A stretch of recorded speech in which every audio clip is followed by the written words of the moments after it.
हम आप लोगों को आगे का पैराग्राफ पढ़ाएंगे, ठीक है। इसके पहले हमने आप लोगों को 6 तक श्लोक पढ़ा दिए थे, यहाँ तक पढ़ाया था। अब उसके आगे देखिए 7वां, अद्रवत्वाद अद्रवत्वाद नशिनत्वाद भूमित्वाद वायुता आकाश्या प्रमेयत्वाद वृक्षाणाम नास्ति भौतिकम। आद्रमत्वाद यानी जलांश, ठीक है। भूमित्वाद यानी भूमि का अंश, वायुता यानी वायु का अंश, वृक्षाणाम यानी कि वृक्षों में, ठीक है। देखिए इसका अर्थ, अद्रवत्वाद अदिंशत्वाद भूमिस्त्वाद वायुता आकाश्य प्रमेयत्वाद वृक्षाणाम नास्ति भौतिकम।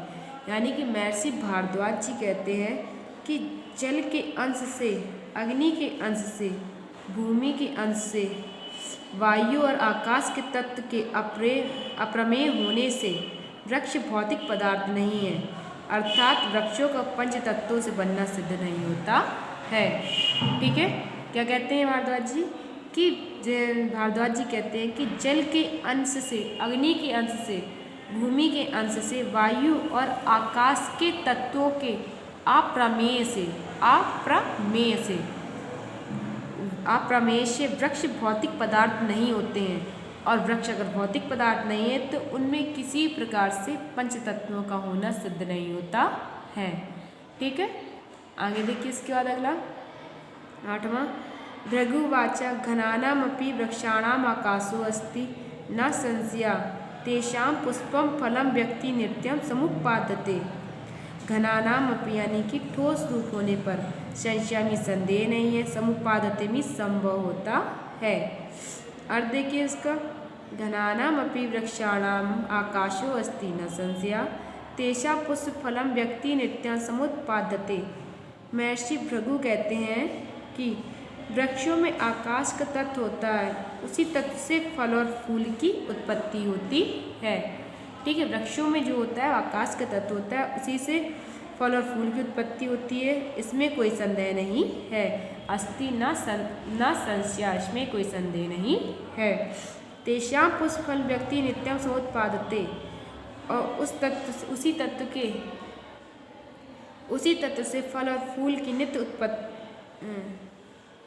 आकाश के तत्व के अभाव से फल और फूल की उत्पत्ति असंभव नहीं है। आकाश तत्व के अभाव में फल और फूल की उत्पत्ति संभव नहीं है, ठीक है। फिर से श्लोक कि भृगु जी कहते हैं कि आकाश, वृक्षों में आकाश का तत्व होता है, उसी आकाश के तत्व से उसमें फल और फूल की उत्पत्ति संभव होती है, किंतु इसमें कोई संदेह नहीं है। किंतु जब आकाश का तत्व ही उसमें नहीं होगा, आकाश के तत्व के अनुपस्थिति में या अभाव में फल और फूल की उत्पत्ति संभव नहीं होती है। आगे देखिए अगला श्लोक है, उष्मतो मलायते पर्णत्वक् पुष्पम फलम पुष्पमेव च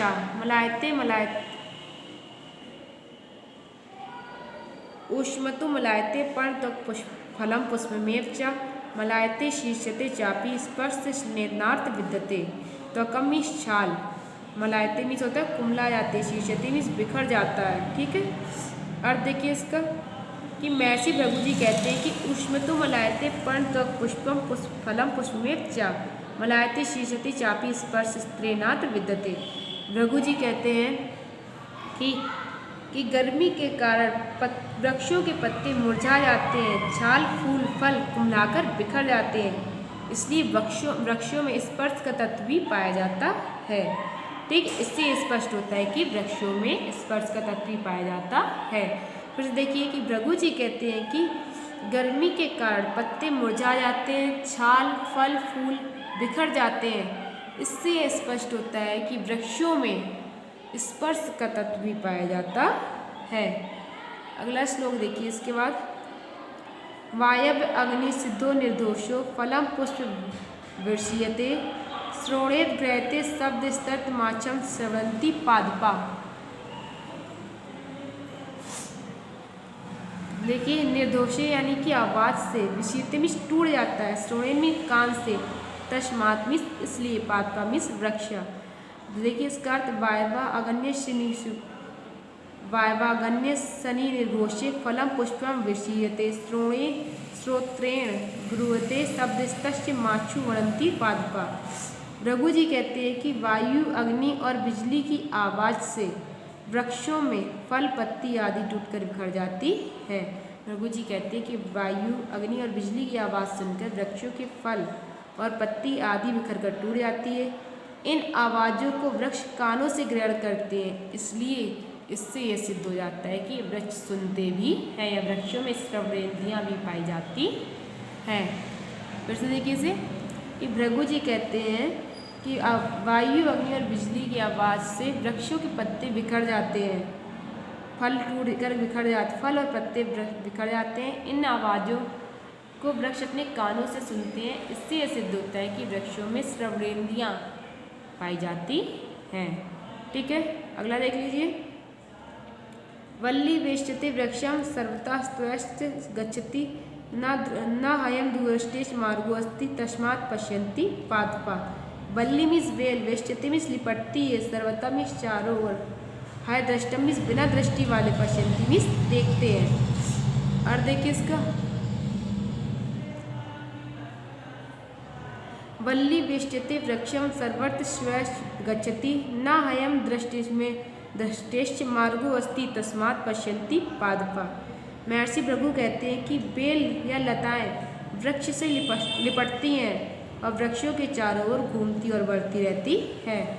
बिना दृष्टि वाले को मार्ग नहीं सूझता है, अतः इससे यह स्पष्ट होता है कि वृक्ष मनुष्यों की भांति देख भी सकते हैं, उनमें मनुष्यों की भांति प्राण तत्व उपस्थित है और वे हमारे भांति हमारे ही तरह सुख दुख का अनुभव करते हैं।